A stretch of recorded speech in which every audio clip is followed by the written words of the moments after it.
Le plaisir est mien de vous retrouver. Madame, Monsieur, bienvenue à ces bulletins d'information sur Mandiko Télévision. Il est 11h30 à Kinshasa, une heure de plus dans la partie est du pays. Où nous commençons ces bulletins avec cette nouvelle en bref. La République démocratique du Congo a été officiellement élue ce mercredi au Conseil des droits de l'homme à Genève, aux côtés du Bénin, de la Gambie, du Kenya et de l'Éthiopie pour le groupe Afrique, et ce, malgré la polémique sur les entorses aux droits humains dans le pays.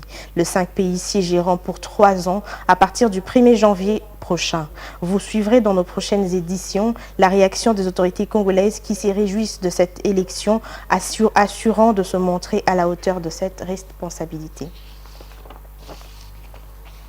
Autre chose à présent, la ministre d'État, ministre des Affaires étrangères, coopération internationale et francophonie, Thérèse Kaikwamba Wagner, allais-je dire, a appelé mardi 8 octobre le membre du Conseil de sécurité à imposer des sanctions contre ceux qui sont à la base du pillage des ressources naturelles de son pays. Elle a lancé cet appel en marge de l'examen du rapport semestriel de l'envoyé spécial du secrétaire général pour la région du Grand Lac, Wan Zian, sur la mise en œuvre de cadres de paix, de sécurité et de coopération pour la RDC et la région. Viningali Junior.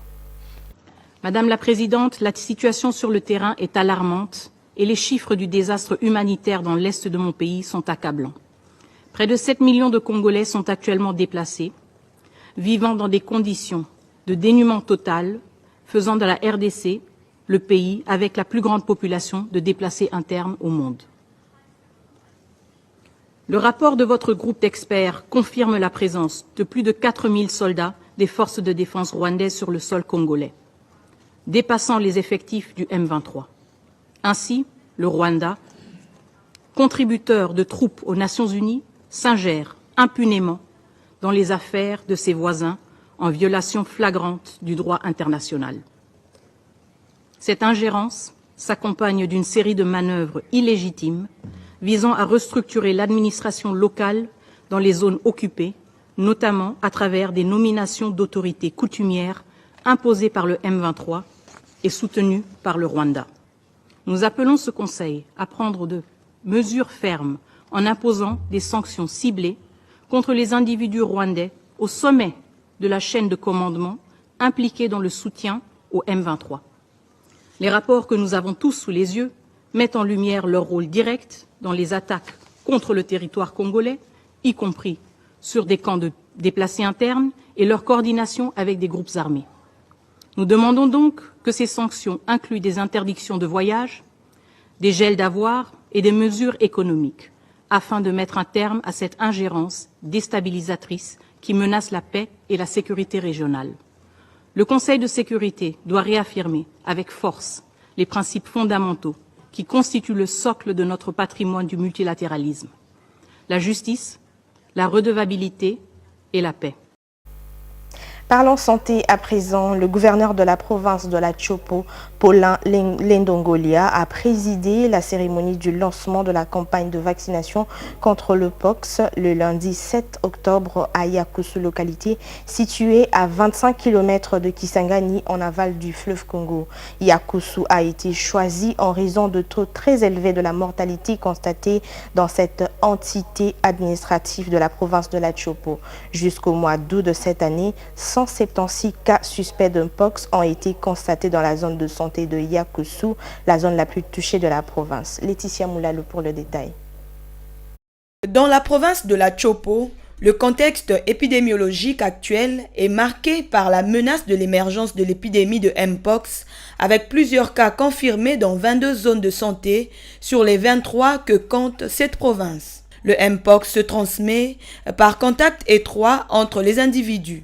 Un individu peut aussi attraper cette maladie par le contact avec un animal infecté, notamment certaines espèces de singes ou des rongeurs terrestres. Une autre voie de contamination est par la consommation de la viande mal cuite. Parmi les symptômes de la Mpox, on note la manifestation dans les 5 à 21 jours, la fièvre qui atteint 38 degrés Celsius, les maux de tête, une fatigue intense et des lésions sur la peau, une éruption cutanée qui peut durer 2 à 4 semaines.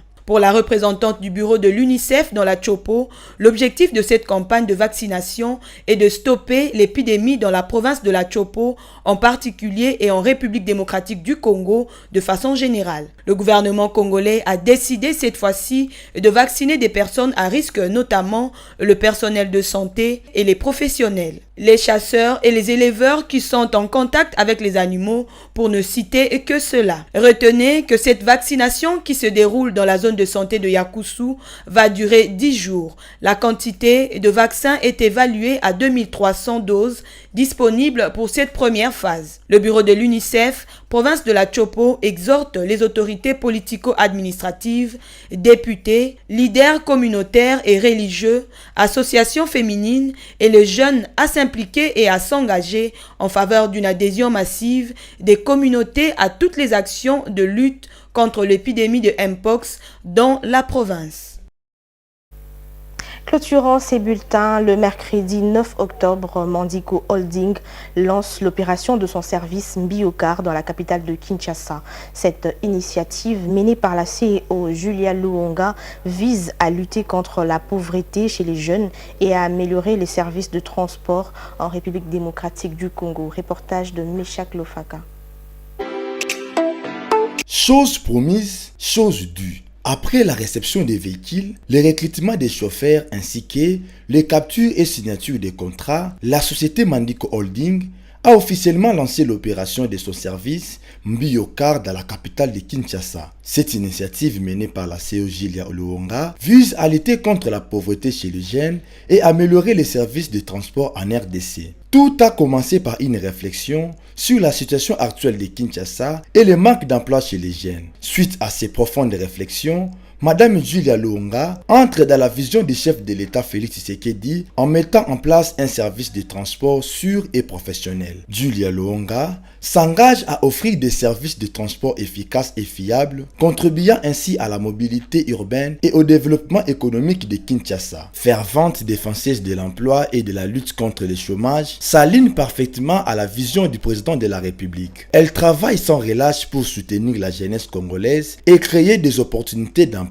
durable. Cette initiative de Mandico Holding est une preuve concrète de l'engagement de l'entreprise à contribuer au développement économique et social du pays, tout en offrant de perspectives d'avenir et prometteuses à la jeunesse.